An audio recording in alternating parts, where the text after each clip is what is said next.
2 भाकरी जास्त खाल अशी झणझणीत रेसिपी बनवू. 2 चमचे धने, खडे मसाले, सुकं खोबरं, कांदा, टोमॅटो, हिरवी मिरची, लसूण, अद्रक खरपूस भाजून घेऊ. कढईमध्ये तेल, मोहरी, कढीपत्ता, जिरे, हिरवी मिरची, लसूण जाडसर वाटण चांगलं परतून घ्या.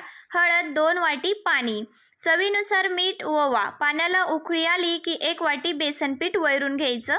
झाकण ठेवून 5 मिनिटाची वाफ काढून घ्यायची. 5 मिनिटानंतर खूप सारी कोथिंबीर एक स्वच्छ ओलं कापड करून घ्यायचं आणि आपलं बेसन झाकून ठेवायचं.